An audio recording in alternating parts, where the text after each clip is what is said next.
ജയശങ്കർ കൂടി നമുക്കൊപ്പം അടൂരിൽ നിന്ന് ശരിയാണ്. ജയശങ്കർ, അടൂരിലെ രാഹുലിൻ്റെ വീട്ടിൽ തന്നെയാണ് അദ്ദേഹം കഴിഞ്ഞ 4 ദിവസങ്ങളായിട്ടുള്ളത്. പുറത്തേക്കൊന്നും അദ്ദേഹം ഇറങ്ങുന്നില്ല എന്നും കൂടി പറയുന്നു. വളരെ ചടുലമായി നടന്നൊരു ചെറുപ്പക്കാരൻ വീടിൻ്റെ മുറിയിലേക്ക് ഒതുങ്ങിക്കൂടുന്ന ഒരു സ്ഥിതിവിശേഷം.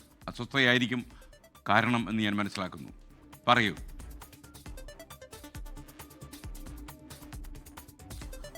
Good morning SKN.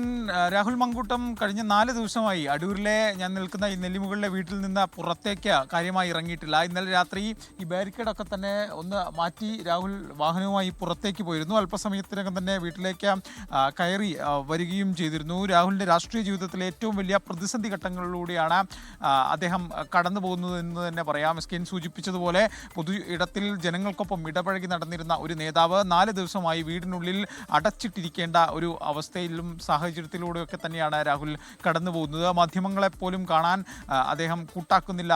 അത്തരമൊരു സാഹചര്യമാണ്. കഴിഞ്ഞ ദിവസം മാധ്യമങ്ങളെ കാണാൻ അദ്ദേഹം താല്പര്യം അറിയിച്ചെങ്കിലും അവസാന നിമിഷം ആ വാർത്താ സമ്മേളനം റദ്ദാക്കി.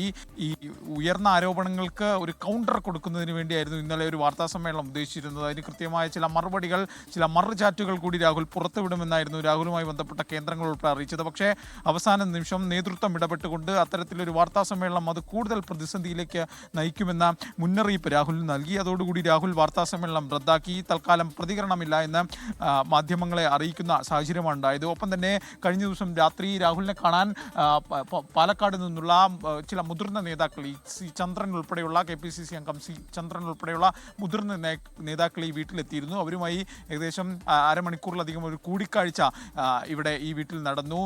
അദ്ദേഹവുമായി ബന്ധപ്പെടുന്ന ഒരു ഘട്ടത്തിൽ അത് സൗഹൃദ സന്ദർശനം എന്നായിരുന്നു മറുപടി എങ്കിൽ പോലും പാലക്കാട് MLA ഓഫീസിൻ്റെയും ഒപ്പം തന്നെ പാലക്കാട് ഈ MLA എന്ന നിലയിൽ പൂർത്തീകരിക്കേണ്ട ചില കാര്യങ്ങളൊക്കെ തന്നെയാണ് ആ കൂടിക്കാഴ്ചയിൽ രാഹുൽ പങ്കുവെച്ചത്. ചില നിർദ്ദേശങ്ങളൊക്കെ രാഹുൽ നൽകിയെന്നാണ് നമ്മൾ മനസ്സിലാക്കുന്നത്. അങ്ങനെ ഇന്നലെ രാത്രി അത്തരത്തിലൊരു കൂടിക്കാഴ്ച നടന്നു. ആ കൂടിക്കാഴ്ച അത് പാലക്കാട്ടെ താൽക്കാലിക ചില പ്രതിസന്ധികൾ പരിഹരിക്കുന്നതിന് കൂടി വേണ്ടിയായിരുന്നു എന്നാണ് നമ്മൾ മനസ്സിലാക്കുന്നത്. ഒപ്പം തന്നെ ഈ MLA സ്ഥാനം രാജിവെക്കുന്നതുമായി ബന്ധപ്പെട്ട് രാഹുലിന് വലിയ സമ്മർദ്ദം പാർട്ടി നേതൃത്വത്തിൽ ഉണ്ട് എന്ന് തന്നെയാണ് മനസ്സിലാക്കുന്നത്.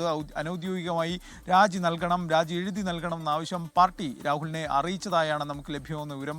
ലോകത്തെവിടെയായാലും ഏത് സമയത്തും 24 വാർത്തകളും ഓഗ്മെന്റഡ് റിയാലിറ്റി പാക്കേജുകളും എക്സ്പ്ലെയിനറുകളും വിശദമായി കാണാൻ ഞങ്ങളുടെ YouTube ചാനൽ നിങ്ങൾക്ക് സബ്സ്ക്രൈബ് ചെയ്യാം.